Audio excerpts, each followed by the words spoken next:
وإلى جانب الأنشطة التنموية المختلفة على المستوى الداخلي، كان لابد للمغرب من التفتح على العالم الخارجي، وكان من الطبيعي أن يهتم بمشاكل المنطقة، خصوصا مساندة كفاح الشعب الجزائري الشقيق من أجل الاستقلال.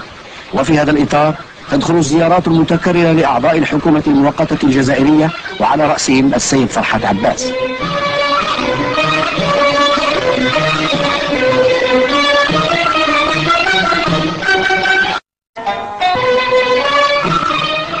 وإلى جانب الأنشطة التنموية المختلفة على المستوى الداخلي، كان لابد للمغرب من التفتح على العالم الخارجي، وكان من الطبيعي أن يهتم بمشاكل المنطقة، خصوصا مساندة كفاح الشعب الجزائري الشقيق من أجل الاستقلال.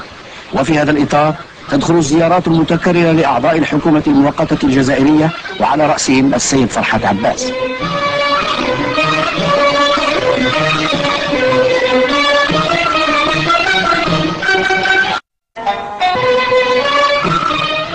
وإلى جانب الأنشطة التنموية المختلفة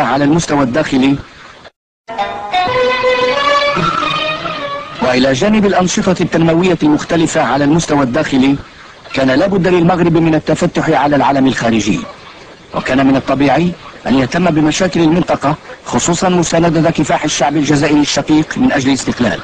وفي هذا الإطار تدخل الزيارات المتكررة لأعضاء الحكومة المؤقتة الجزائرية، وعلى رأسهم السيد فرحات عباس.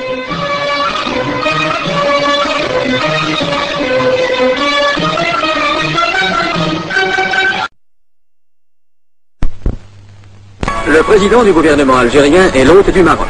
M. Farhat Abbas, accompagné de M. Mehri, ministre des Affaires maghrébines, est reçu en audience par Sa Majesté le Roi.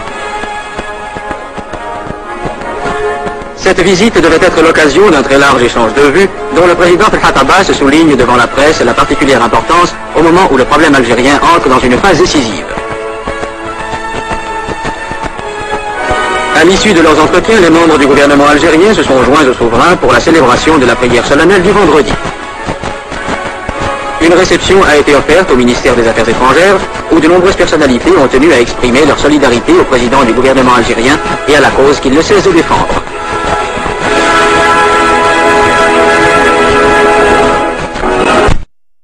Marocaine à Rabat, des clameurs d'enthousiasme avaient salué l'arrivée de Ben Bella, solennellement accueilli par le roi Hassan II.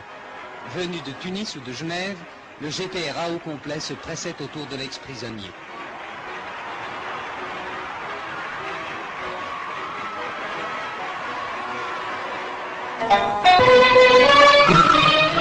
وإلى جانب الأنشطة التنموية المختلفة على المستوى الداخلي، كان لابد للمغرب من التفتح على العالم الخارجي، وكان من الطبيعي أن يهتم بمشاكل المنطقة، خصوصا مساندة كفاح الشعب الجزائري الشقيق من أجل الاستقلال. وفي هذا الإطار تدخل الزيارات المتكررة لأعضاء الحكومة المؤقتة الجزائرية، وعلى رأسهم السيد فرحات عباس.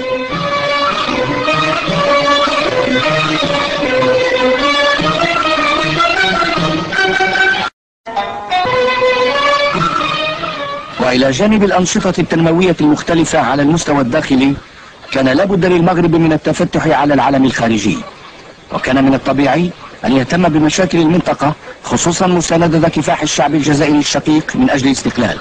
وفي هذا الإطار تدخل الزيارات المتكررة لأعضاء الحكومة المؤقتة الجزائرية، وعلى رأسهم السيد فرحات عباس.